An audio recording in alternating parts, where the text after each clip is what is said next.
Hi hello friends, welcome back to our channel. இன்றைக்கி நாம் பார்க்க போகிறது டிராகன் பால் ஜீல episode 9 the strangest robot. So starting சீன்லேயே நம்ம கோஹான் மயக்கமாக கிடக்கிறது தாங்க காட்டுறாங்க. அதாவது போன எபிசோட்லேயே அவன் மிகப்பெரிய குரங்கா மாறினதுக்கு அப்புறம் மறுபடியும் நார்மலாக மனுஷனாக மாறினா பார்த்தீங்களா, அந்த இதுலேயே அவன் இருந்துகிட்டு இருக்க. இப்போ திடீர்னு அவனுக்கு முழிப்பு வருதுங்க. எழுந்திரிச்சவன் பக்கத்தில் போய் யூரின் அடிக்கிறான். அப்படி யூரின் அடிச்சுட்டு நடக்க போக அவனால் சுத்தமாகவே நடக்க முடியலங்க. அவனுக்கு பேலன்ஸே வரல. அப்படியும் இப்படிமா தடுமாறிக்கிட்டு இருக்கான். இப்போ இவங்க நடக்கிற எல்லாத்தையும் தூரத்தில் ஒரு புலி ஒன்று பார்த்துக்கிட்டே இருக்குங்க. இப்போ அவன் என்னடா நம்மளால இப்படி இருக்கே, நம்மளால நடக்க முடியலன்னு நினச்சிக்கிட்டு பக்கத்தில் முகங்கள் க்காக ஒரு தண்ணி ஓடிக்கிட்டு இருக்கும். அந்த நதியில போய் இவனை பார்க்க அப்பதாங்க தெரியுது இவனோட ட்ரெஸ் எல்லாம் மாறி இருக்கு. அது மட்டும் இல்லாம இவனோட வாளுமே இல்லை. இதெல்லாத்தையும் பார்த்துட்டு எனக்கு என்ன நடந்துச்சு, நேற்று நைட்டு நான் அந்த மலை மேல இருந்தேன், எப்படி கீழே வந்தனே தெரியல, எனக்கு இதெல்லாம் ரொம்பவே ஆச்சரியமா இருக்கு. நம்ம கோஹானை யோசிச்சுக்கிட்டு இருக்க அந்த டைம்ல அந்த தண்ணிக்குள்ள இருந்து ஒரு முதல்ல என்ன பண்ணுது, இங்கே இருந்து நம்ம கோஹானை சாப்பிட்றதுக்காக வந்துகிட்டு இருக்க. நம்ம கோஹான் அந்த வாள் இல்லாததுனால அவனுக்கு பேலன்ஸ் இல்லாம ஓட முடியாம அப்படியே வந்துகிட்டு இருக்காங்க. இந்த முதலையுமே வந்து விடாம துரத்திக்கிட்டு வர ஒரு குறிப்பிட்ட தூரத்துல ஒரு மலை பாறையில நம்ம கோஹான் அப்படியே கீழே விழுந்துடுறான். விழுந்தவனை இங்கே இருந்து அந்த முதல்ல கடிக்க வர உடனே நம்ம பிக்கோலோ இவனுக்கு ஒரு ஸ்வாடு ஒன்று கொடுத்துருப்பான். அந்த ஸ்வாடை வச்சுக்கிட்டு அந்த முதலையை போய் அடிக்கிறதுக்காக மிரட்டிக்கிட்டு இருக்கான். இருந்தாலும் அந்த முதல்ல விடலைங்க. இப்ப தூரத்துல அந்த புலி ஒன்று பார்த்துக்கிட்டு இருந்து பாருங்க. அந்த புலி கோஹானோட இந்த சைட்ல வந்துகிட்டு நிக்க, இப்ப ரெண்டும் சேர்ந்துகிட்ட துரத்த நம்ம கோஹான் இங்கே இருந்து வேகமா ஓடிக்கிட்டு இருக்காங்க. இப்படியே வேகமா ஓடிக்கிட்டு இருந்தவன் ஒரு மலை மேல ஓட இந்த புலி துரத்திக்கிட்டு வந்தது நம்ம கோஹானை கடிக்காம கோஹானுக்கு பக்கத்துல இருந்த ஒரு மிகப்பெரிய சைஸ்ல பருந்து ஒண்ணு இருக்கும். அதை கடிக்க அந்த பருந்து உடனே கோவமாகி என்ன பண்ணுது, அந்த புலிக்கு பதிலாக நம்ம கோஹானை இங்க இருந்து தூக்கிட்டு போயிடுதுங்க. நம்ம கோஹான் என்ன யாராச்சும் காப்பாத்துங்க காப்பாத்துங்கன்னு சொல்லி கத்த, அது போயிட்டு இருக்க தூரத்துல வந்து இந்த டைனோசர் இனத்திலேயே வந்து மிகப்பெரிய பறவை இனம் மாதிரி இருக்கும் பாருங்க. அந்த டைனோசர் இங்க இருந்து எதுக்க வர இந்த பருந்தும் டைனோசரும் பயங்கரமா சண்டை போட்டுக்கிட்டு இருக்குங்க. இப்படி சண்டை போட்டுக்கிட்டு இருக்க உடனே நம்ம கோஹான் அந்த பருந்து மேலே இருந்து கீழே விட அவன் கீழே உள்ள ஒரு மணல்ல ஒரு ஹோல் மாதிரி இருக்குங்க. அந்த ஹோல்ல போய் இங்க இருந்து மாட்டிக்கிட்டு என்ன யாராச்சும் காப்பாத்துங்க அப்படின்னு சொல்றான். கீழே போய் பள்ளத்துல விழுந்துடவும் செய்யறாங்க. இப்ப இந்த பக்கம் நம்ம கோகுவை காட்டுறாங்க. நம்ம கோகு அந்த ஸ்னேக் வேவ்ல தான் ஓடிக்கிட்டு இருக்காரு. பாவம், மனுஷனுக்கு பயங்கரமான பசியில என்ன பண்றதுன்னே தெரியாம ஓடி வந்துகிட்டு இருக்காரு.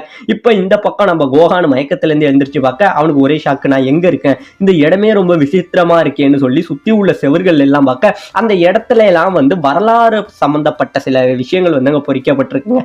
இவனுக்கு ஒரு ஷாக்கு, இதெல்லாம் நான் என்னோட புத்தகத்துல பார்த்ததா இருக்கேன், நான் எங்க தான் இருக்கேங்கிற மாதிரி இவன் தேடிக்கிட்டே போக அப்ப திடீர்னு பாத்தீங்கன்னா கால் தடிக்கு கீழே விழுறாங்க. ஆமாங்க, கீழே விழுந்தவன் என்னடா அப்படின்னு பார்த்தா அங்க ஒரு மிகப்பெரிய சைஸ்ல ஒரு ரோபோட் ஒன்று அந்த மணல்ல புதைஞ்சிருக்கு. அதை பார்த்தோன்னே இவனுக்கு பயங்கரமான பயம். சரி, இது என்னதான் பண்ணுதுன்னு பார்க்க பக்கத்துல போய் அந்த பட்டன் ஒன்று இருக்குங்க அந்த ரோபோல, அதை போய் அமுக்க உடனே இந்த ரோபோ ஆனா என்ன சொல்லுது, யார் என்ன ஆன் பண்ணுது, என்ன உடனே ஸ்டாண்ட் பை மூடுக்கு போடுங்க அப்படின்னு சொல்ல, நான் தான் உங்களை ஆன் பண்ணேன், என்னோட பேரு கோஹான் அப்படின்னு கோஹான் ரொம்பவே சத்தமா சொல்ல இந்த புகை முழுக்கவே அதிருதுங்க. உடனே இந்த ரோபோ என்ன சொல்லுது, எப்பா நீ யாரா வேணாலும் இரு, கொஞ்சம் அமைதியாரு, நீ ரொம்பவே சத்தமா பேசுனீங்கன்னா இந்த புகை முழுக்க கொலாப்ஸ் ஆயிடும், நீ எதுக்காக இங்க வந்த அப்படின்னு கேட்க, நான் வந்து இந்த இடத்துல காணா போயிட்டேன், எனக்கு எங்க போறதுன்னு தெரியல, வழி தெரியணும். ஆமா, நீங்க யாரு, முதல்ல நீங்க எதுக்கு இங்க இருக்கீங்கன்னு ரோபோ பார்த்து கேட்க, அது உனக்கு தேவையில்லாத விஷயம், உனக்கு தேவை வந்து இங்க இருந்து தப்பிக்கிற பாதை தானே, அந்த பாதை எனக்கு பின்னாடி இருக்கு, அங்க ஓடு அப்படின்னு சொல்ல நம்ம கோஹான் இங்க இருந்து போறதுக்கு முன்னாடி என்ன ஆஃப் பண்ண மறந்துடாத, என்னோட பவர் எல்லாம் வேஸ்டா போயிட்டு இருக்குன்னு இந்த ரோபோ சொல்ல உடனே இந்த ரோபோவை ஆஃப் பண்ணிட்டு இவன் இங்க இருந்து பின்னாடி ஓடுறாங்க.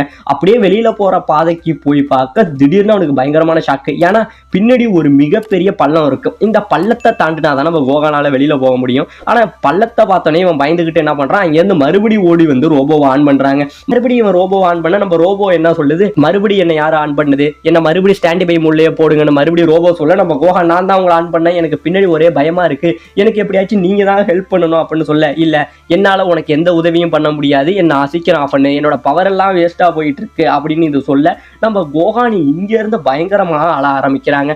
நம்ம கோஹானால அந்த புகை முழுக்க அப்படியே பயங்கரமா அதிர உடனே இந்த ரோபோ என்ன சொல்லுது, சரிப்பா சரி அழுகாத, உனக்கு நான் ஹெல்ப் பண்றேன், ஆனா அதுக்கு முன்னாடி தயவு செஞ்சு அழுகாத அப்படின்னு சொல்ல, ஓ அப்போ உங்களுக்கு சரியா பார்வை தெரியல போல நான் நிக்கிறது யாருன்னு, சரி இருங்க உங்களுக்கு நான் ஹெல்ப் பண்றேன் அப்படின்னு சொல்லி நம்ம கோஹான் என்ன பண்றான், அந்த ரோபோவோட உள்ள பூந்து அதோட லைட் கனெக்ஷனை சரி பண்ணி அதுக்கு கரெக்டா விஷுவலை கொண்டு வந்துடுறாங்க. இப்ப விஷுவலை கொண்டு வந்தோடனே இந்த ரோபோ சொல்லுது, நீ எதுக்காக எனக்கு பார்வையை கொண்டு வந்த, இப்ப என்னோட பவர் வந்து ரொம்பவே அதிகமா லாஸ் ஆகுதுங்கிற மாதிரி இது பேசுதுங்க. இப்ப கோஹான் என்ன சொல்றான், ஆமா எனக்கு இந்த இடத்தை விட்டு போக போகணும், அதுக்கு நீங்க தான் எனக்கு வந்து ஹெல்ப் பண்ணணும் அப்படின்னு சொல்ல, நான் தான் உனக்கு பாதையை காமிச்சேனே, அந்த வழியில நீ போக வேண்டியதானே அப்படின்னு ரோபோ சொல்ல, இல்ல என்னால அவ்வளவு தூரம் குதிக்க முடியல, நீங்க வேற ஏதாச்சும் பண்ணுங்க அப்படின்னு சொல்ல, இல்ல உனக்கு எந்த ஒரு ஹெல்ப்பும் என்னால பண்ண முடியாது, என்ன ஒழுங்கா ஆஃப் பண்ணிட்டு இந்த இடத்த விட்டு கிளம்புன்னு சொல்ல, நம்ம கோஹான் அப்படியே அழுகுறாங்க. அழுதுகிட்டே என்ன பண்றான், அந்த ரோபோவை ஆஃப் பண்ணிடுறான். ரோபோவை ஆஃப் பண்ணிட்டு கோஹான் என்ன பண்றான், அந்த குகையிலேயே ஒரு ஓரமா உட்காந்துக்கிட்டு அப்படியே அழுதுகிட்டே உட்காந்துருக்காங்க. இப்போ ஒரு வழியா நைட் டைமும் ஆயிடுது. நம்ம கோஹான் அந்த ரோபோவோட சேர்ந்தே அப்படியே படுத்து தூங்கிக்கிட்டு இருக்கான். இந்த பக்கம் நம்ம கோகுவை காட்டுறாங்க. நம்ம கோகு வந்து சாப்பாடு கிடைக்காததுனால அந்த ஸ்னேக் வேவ்லயே படுத்துக்கிட்டு கனவுல வந்து சாப்பாடை நினைச்சு நம்ம கோகு படுத்துக்கிட்டு இருக்கான். இப்ப இந்த பக்கம் நம்ம கோஹான் என்ன பண்றான், அப்படியே படுத்திருக்கான். அவன் மேல ஒரு தேள் ஒண்ணு வந்து விழுந்துருதுங்க. தேளுவில உடனே என்ன பண்றான், மறுபடியும் ரோபோவை ஆன் பண்ணி, ஆக தேள் வந்துருச்சு என்ன யாராச்சும் காப்பாத்துங்கன்னு சொல்ல, இப்ப என்னடா உனக்கு பிரச்சனை, ஏன்டா என்ன வேற ஆன் பண்ணி விடுறங்கிற மாதிரி அந்த ரோபோ பேச, இங்க பாருங்க உங்க மேல தேள் இருக்கா அப்படின்னு வைக்க, இது ஒரு ஆபத்தான குகை, இந்த குகையில தேள் மட்டும் கிடையாது, இங்க பூரா பூச்சி பள்ளி பாம்புன்னு இங்க எல்லாமே இருக்கும் அப்படின்னு சொல்ல, சரி எனக்கு வந்து இப்போ ரொம்பவே பசிக்குது, எனக்கு சாப்பிட மட்டும் ஏதாச்சும் கொடுங்கன்னு கேட்க, ஏண்டா நானும் உன்ன மாதிரி தான் இங்க மாட்டிக்கிட்டு இருக்கேன், நான் உனக்கு என்ன தர சாப்பாடு தர முடியும், எனக்கு தேவையானது கொஞ்சம் சார்ஜ் இருக்கு, அதை வச்சு வாழ்ந்துகிட்டு இருக்கேன், உனக்கு சாப்பாடு இல்லை ஒன்றும் இல்லை போன்னு சொல்ல, நம்ம கோகான் மறுபடியும் நான் ஒரு சின்ன பையன் எனக்கு சாப்பாடே தர மாட்டீங்களே அப்படின்னு சொல்லி நம்ம கோகான் மறுபடியும் அழுக ஆரம்பிக்கிறாங்க. இப்படியே அழுக ஆரம்பிக்க இந்த கட்டடம் முழுக்க மறுபடியும் அதிர ஆரம்பிக்க, சரி அழுகாத, நானே உனக்கு ஹெல்ப் பண்றேன் அப்படின்னு சொல்லி பின்னாடி ஒரு குகை இருக்கு, அந்த குகைக்கு மேல ஒரு ஹோல் இருக்கும், அந்த ஹோல் மேல போனீங்கன்னா அங்க நிறைய செடி கொடி இருக்கும், அங்க உனக்கு தேவையான சாப்பாடு இருக்கும், அதை போய் எடுத்துக்க அப்படின்னு ரோபோ சொல்லுதுங்க. இப்ப இந்த பக்கம் நம்ம கோகுவை காட்ட, நம்ம கோகு ரொம்பவே பசியில இருந்ததுனால என்ன பண்றதுன்னு தெரியாம அங்க சுத்தி உள்ள மேகங்கள்லாம் இருக்கும் பாத்தீங்களா, அந்த மேகம் எல்லாத்தையும் பிடிச்சி சாப்பிட்டுக்கிட்டு இருக்காருங்க. ஆனா என்னமோ ஒரு ஆச்சரியம், அவருக்கு வயிறு மட்டும் நிறைஞ்சிடுது. இந்த பக்கம் நம்ம கோகான் போனவன் என்ன பண்றான், அங்க இருந்து நிறைய காளான்களை எடுத்துட்டு வரான். அந்த காளான்களை எடுத்துட்டு வந்துட்டு, நீங்க சொன்ன இடத்துல எனக்கு இது கிடைச்சது, ரொம்பவே நன்றி, சரிப்பா இப்ப ஆளை விடி போடுங்க, இதையாச்சும் சாப்பிட்டுட்டு இங்க இருந்து கிளம்ப அப்படின்னு ரோபோ சொல்ல, இதை எப்படி நான் பச்சையா சாப்பிடுறது, நான் சமைச்சு தான் சாப்பிடணும்னு சொல்ல, உடனே ரோபோ வந்து சமைச்சு சாப்பிடறதுக்கு நான் என்னடா பண்றது அப்படின்னு கேட்க, நம்ம கோகான் என்ன சொல்றான், நீங்க ஒரு ரோபோ தானே, அதாவது நீங்க ஒரு கேப்சூல் ரோபோவா தான் இருப்பீங்க, அதனால உங்களுக்குள்ளேயா அவன் இந்த மாதிரி நிறைய ஃபெசிலிட்டிஸ் இருக்கும், உங்க டைப்பான ரோபோ பத்தி நான் நிறைய படிச்சிருக்கேன், உங்களால எனக்கு இதை சமைச்சு தர முடியும் அப்படின்னு சொல்லி நம்ம கோகான் என்ன பண்றான், அந்த ரோபோக்குள்ளேயே வந்து ஒரு அவன் மாதிரி ஒன்று இருக்குங்க, அதுல இந்த சாப்பாடை வச்சு ஒரு வழியா நல்லபடியா சமைச்சு நம்ம கோகான் அப்படியே சாப்பிடுறாங்க.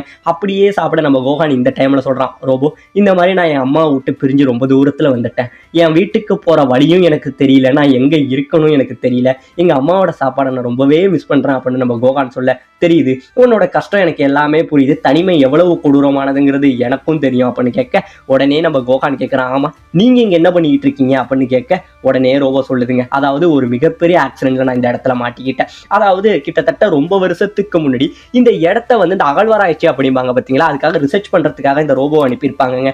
அந்த டைம்ல ஒரு மிகப்பெரிய எர்த்குவேக் இந்த இடத்துல வந்ததுக்கு அப்புறம் இங்க உள்ள எல்லா இடிபாடுகளுக்கு நடுவுல இந்த ரோபோ மாட்டிக்கிட்டோ இருக்காங்க அப்படின்னு சொல்ல, நீங்க எதை பத்தியும் கவலைப்படாதீங்க, உங்களை காப்பாத்த யாரோ ஒரு மனுஷங்க இந்த இடத்துக்கு வருவாங்க, அதுதான் அந்த குகையில போட்டிருந்து நம்ம கோகான் சொல்ல, இல்ல இந்த இடத்துல 30 வருஷத்துல நான் பார்த்த மனுஷன் நீ தான் அப்படின்னு சொல்லுதுங்க. ஆமாங்க, கிட்டத்தட்ட இந்த இடத்துல இந்த ரோபோ மாட்டி 30 வருஷத்துக்கிட்ட ஆயிடுச்சா, இது வரைக்குமே யாரும் இந்த ரோபோ பார்க்க வரலையா, என்னைக்காச்சும் ஒரு நாள் நானே இந்த இடத்துல இருந்து தப்பிப்பேன், அதுக்காக தான் என்னோட ஒட்டுமொத்த பவரையும் நான் சேவ் பண்ணிக்கிட்டு இருக்கேன் அப்படிங்கிற மாதிரி இந்த ரோபோ சொல்லுதுங்க. இப்போ இந்த பக்கம் கோகான் என்ன சொல்றான், இப்பதான் எனக்கு புரியுது, உங்களோட கை உள்ள மாட்டி இருக்கு, அதனாலதான் உங்களால எழுந்திருக்க முடியல, நான் உங்களுக்கு ஹெல்ப் பண்றேன் அப்படின்னு சொல்லி நம்ம கோகான் என்ன பண்றான், அவனோட கத்தியை வச்சுக்கிட்டு இந்த ரெண்டு பக்கமும் உள்ள மண்ணை தோண்ட, உடனே இந்த ரோபோ என்ன சொல்லுது, இதை உடனே நிறுத்து, எனக்கு யாரோட உதவியும் தேவையில்லை, நானே அந்த முயற்சியில சொந்தமா வருவேன் அப்படின்னு சொல்ல, இவன் கிட்டத்தட்ட கோகான் நோண்டி அதோட கையை கண்டுபிடிச்சிடுறாங்க.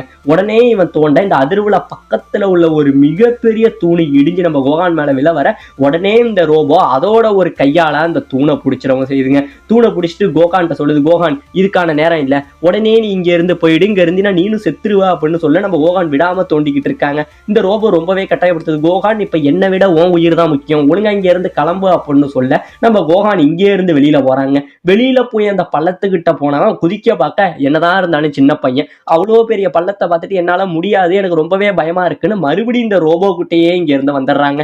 இப்படி வர அந்த டைம்ல அந்த ரோபோ மேல ஒரு பாம்பு இருந்துகிட்டு நம்ம கோகானை கடிக்க வர, ரோபோ இன்னொரு கையால அந்த பாம்பை அடிக்க வர, உடனே இந்த தூணோட மொத்த வெயிட்டும் நம்ம ரோபோ மேல இறங்க, இப்ப ரோபோ தன்னோட 2 கையாலையுமே அந்த தூணை தாங்கி முடிச்சிடுது. இப்ப கோகான்ட்ட சொல்லுது, கோகான் இன்னும் கொஞ்சம் நேரம் இருந்தோம் அப்படின்னா நம்ம 2 பேருமே இங்க செத்துருவோம், இந்த தூண் நம்மள மொத்தமா நசிக்கிறோம், நான் சொல்ற ஒரு விஷயத்த மட்டும் பண்ணு, என் உடம்ப திறந்தா அப்படின்னா என் உடம்புல 2 ஒயர் இருக்கும், அந்த 2 ஒயரை மட்டும் சேரு, உடனே அதை பண்ணு அப்படின்னு சொல்ல உடனே நம்ம கோகான் என்ன பண்றான், அந்த ரோபோவை திறந்து அந்த 2 ஒயரை ஜாயின் பண்ணி விடுறாங்க. அந்த 2 ஒயரை ஜாயின் பண்ண இந்த ரோபோ இத்தனை நாள் தான் அங்கங்க சேமிச்சு வச்ச மொத்த பவரையும் யூஸ் பண்ணி என்ன பண்ணிடுது, அவ்வளோ பெரிய தூணை இங்கே இருந்து தூக்கி விட்டேறிய உடனே நம்ம கோகானையும் பிடிச்சிடுதுங்க. கோகானை பிடிச்சி கோகான் பறக்க ரெடியா இருக்கியா அப்படின்னு சொல்ல என்னங்க சொல்ற அப்படின்னு கேட்க இங்கே இருந்து நம்ம கோகானை தூக்கி அந்த பள்ளத்துக்கு வெளியில தூக்கி வீசிடுதுங்க. வீசின உடனே இந்த பக்கம் இந்த மொத்த மலையும் சரிஞ்சு அப்படியே இந்த இடம் முழுக்க கொலாப்ஸ் ஆகி கீழே விழுக. இந்த பக்கம் கோகான் ரோபோ அப்படின்னு சொல்லி ஒரு கத்துறாங்க. கத்துன உடனே இப்ப எல்லாம் முடிஞ்சதுக்கு அப்புறம் நம்ம கோகான் இங்கே இருந்து அந்த ரோபோக்கு என்ன ஆனிச்சு அப்படின்னு பார்க்க வர உடனே இந்த ரோபோ உடஞ்சி செல்லா கிடக்குங்க. கோகான் அழுகுறான், இது எல்லாமே என்னோட தப்பு தான், நான் தான் உங்க உயிரை தேவையில்லாம எடுத்துட்டேன், நான் மட்டும் உங்களை பார்க்கலன்னா நீங்க உயிரோட தான் இருந்திருப்பீங்கன்னு சொல்லி நம்ம கோகான் அலறாங்க. உடனே இந்த ரோபோ இன்னும் கொஞ்சோண்டு பவர் பாக்கி இருக்கும் போல அது சொல்லுது, இதுல உன்னோட தப்பு ஒண்ணும் இல்ல, உன்னோட மனசு ரொம்பவே நல்ல மனசு கோகான், நான் உன்கிட்ட சொன்னது ஞாபகம் இருக்கா, இனி உன்னை நீ காப்பாத்திக்க பழகணும், இனி நீ தனியா சர்வே பண்ண கத்துக்கணும், யாரோட உதவியும் இல்லாம நீ வாழ பழகிக்கணும், உன்னை இனிமேல் நீ ஸ்ட்ராங் ஆக்கிக்கணும், அப்பதான் இந்த உலகத்துல உன்னால வாழ முடியும் அப்படிங்கிற மாதிரி இந்த ரோபோ சொல்லுதுங்க. நம்ம கோகானும் அதை எப்படியாச்சும் அந்த இதுல இருந்து உடஞ்சதுல இருந்து வெளில கொண்டு வரலான்னு என்னென்னமோ முயற்சி பண்ணி பாக்குறான். ஆனா அந்த ரோபோ சொல்லுது, கோகான் இதுக்கு ரொம்பவே டைம் ஆயிடுச்சு, இனிமே என்ன உன்னால ஒண்ணுமே பண்ண முடியாது, எப்படியோ இனிமே நீ ஸ்ட்ராங் ஆகு, எப்படியோ தனிச்சு வாழ பழகிக்க அப்படிங்கிற மாதிரி இந்த ரோபோ சொல்லிட்டு அப்படியே இந்த இடத்துல ரோபோ ஆஃப் ஆகுதுங்க. இந்த பக்கம் கோகான் அப்படியே அவர் அழுகுவான் பாருங்க, கத்துறான் கதறான், இப்படியே கத்திக்கிட்டு கோபத்துல இங்க இருந்து கோகான் நடந்து போறான். என்னால எதை மாத்த முடியுமோ என்னங்கிறது தெரியாது, ஆனா நான் முயற்சி மட்டும் பண்ண போறேன், இனிமே இந்த இடத்துல நான் தனியா வாழ பழகிக்க போறேன்னு சொல்லி கோகான் ஒரு உத்வேகத்துல இங்கே இருந்து போக, இந்த பக்கம் நம்ம கோக்கும் எப்படியாச்சும் கிங்காய வாக்கணும்னு அவனும் இந்த ஸ்னேக் வேவ்ல நடந்து வந்துகிட்டு இருக்க. இதோட இந்த இடத்துல இந்த எபிசோட முடிக்கவும் செய்யறாங்க.